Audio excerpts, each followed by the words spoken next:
So the left-hand side needed a little adjustment, and now that I've done that, you can see that the snout is tipped a little bit too far down to the left, and in fact needs, you know, further correction.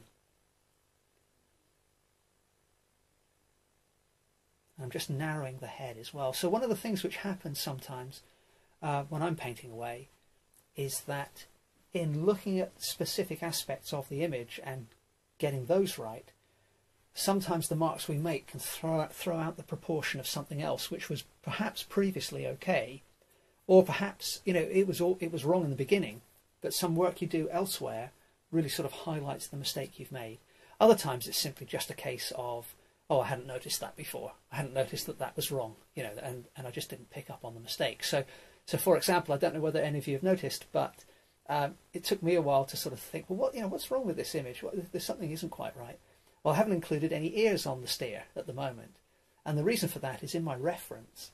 The left-hand ear isn't visible at all, and the right-hand ear is kind of tucked up and behind the right-hand horn. It is just about visible, but it's in quite deep shadow. So going with my approach of not worrying about detail, I kind of missed that, and it took me a little while to identify it. You can see I've just added some dark blue outlines to the horn, to the left-hand horn, to refine that outline, and I'm coming in doing something similar, just, you know, redefining the structure of the head.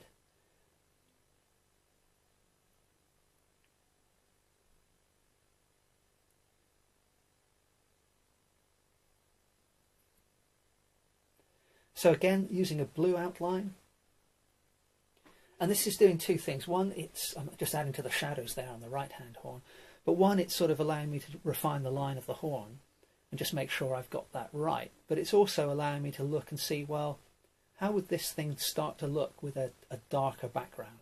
Is that going to be better than the rather hazy light blue colour that I've got at the moment? And yeah, I'm kind of thinking at the moment, okay, I think this probably would look better with a darker blue background. So for that reason, I'm coming in now with more of my ultramarine blue. But you can see this time I've got far less titanium white in the mix. So I'm doing this for two reasons. One, as I said, I think it's going to look better with a darker background. But two, it's going to allow me to just remove some of that corrective line work that I've done on the head. So I mentioned earlier that I sometimes like to leave some of the drawing in place and visible in the finished product, and that's still true, but I'll only do that if I feel it will enhance the finished image. So just sort of crude mistakes or things I don't like, I will generally cover those up, you know, so that they can't be seen. But it does depend. It does depend on what I'm doing. If it's a rather looser treatment, then sometimes I just don't mind at all if it's more of a sketch. Very happy for people to see the 3, 4, 5, 6 iterations I went through to get to the finished product. But in those situations, the early marks are generally just lighter and you know, more free flowing, rather than the rather considered and heavier lines I put down there. So for that reason, I felt the need to remove those. You can see I'm just doing a bit of blending now of the lighter blue into the darker blue, and that darker blue, it'll improve it. The image will improve once the paint is dry because you're getting a little bit of glare off the blue there. But that's definitely improved things, I feel. Just coming in with a paper towel now to aid the blending. So once that blue background dries back, we'll be able to get a much better view of how that darker colour is working against the rest of the steer. But hopefully you can see that the orangey brown of the hide is much better complemented by that darker blue than it was by the light blue. And the highlights seem brighter as well. So we're starting to get more of a sense of strong sunlight, which is more in keeping with the strength of cast shadow that I've got there on the ground. Now I'm continuing with these blue outlines around the horn and the head of the steer. So this is yet another refinement of some of the line work I did before. Now for some reason with this particular animal I struggled a little bit more than I do sometimes. I'm not quite sure why, to be honest. This happens sometimes, you know, even if you do a lot of painting, a lot of drawing, then from time to time, you know, naturally some things are going to go more smoothly than others. But I felt I needed to make further corrections. And you can see now that the nose is looking a little bit lopsided, in part due to those corrections. So I'm just adding some of the the background colour there to obscure the stuff I've chosen to remove from the left-hand side of the animal's head. But some parts I feel are working rather well, so I quite like the colours in the torso. I think that works quite well. And I like the sense of movement that we've got with the animal here. It's it feels like he's walking from right to left. Now, coming in again with a paler colour, so this is what, the third, fourth, fifth time I've adjusted the head now. So having put those white highlights on, I'm now covering them up yet again.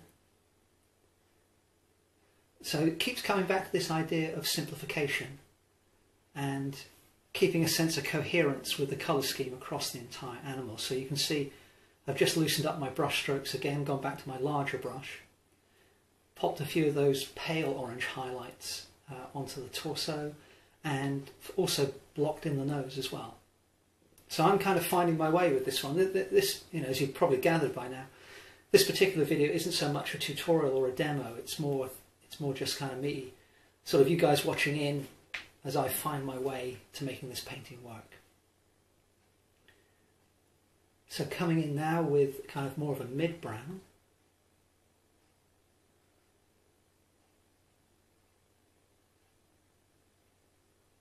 And just sort of softening some of the contrast I've got between the dark shadow regions and the mid-tones. Continuing that colour onto the lower rear leg.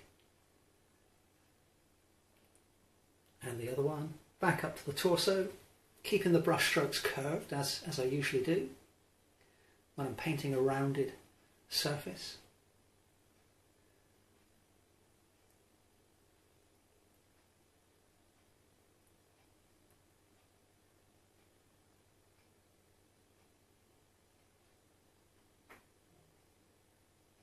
So it's tempting in these situations to kind of, abandon the painting. Not because it's going terribly necessarily, because I don't feel that it is, but sometimes it's tempting to go, well, okay, I've kind of learned from these mistakes. Perhaps I'll just start afresh and try and get it right. And I do that sometimes, but often I find that I learn the most from the ones I struggle with a little bit. So again, I'm adding yet another layer of a slightly different brown onto the torso, onto the belly again. So that's more of a neutral brown, it's less orangey, so there's more of a balance, there's a bit more blue in this one. So again, I've mixed it up with magenta, the cadmium yellow, but I've added more of the ultramarine blue there. And as we mentioned earlier, by playing around with those three primary colours, you can get a huge range of different browns and things.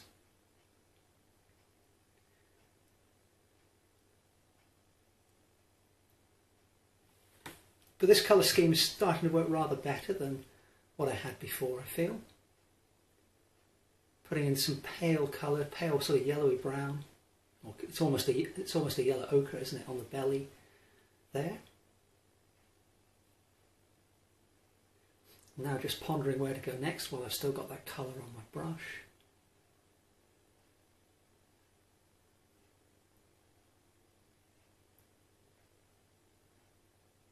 So something I'm doing here, I'm just adding that same colour on the horns, and again, it's about keeping a flow of colour across the image. So what I'll do often is, even if that colour isn't present on the reference, I'll just add a little bit so that the colour occurs almost everywhere on the animal, and that helps the viewer's eye kind of bounce around the image in a fairly natural way, because you tend to naturally pick out spots of the same colour, I think.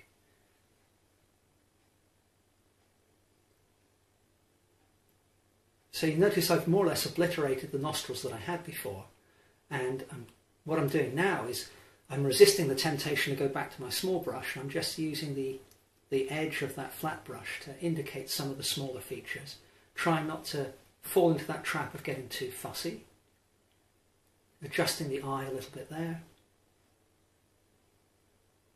Now you can probably see a little bit of bounce in the paper as I'm pushing down with the brush. That's because the paper's reasonably wet at the moment, because I've been spraying it with water. But this mixed media paper is really very good. Once that dries out, it really tends not to buckle.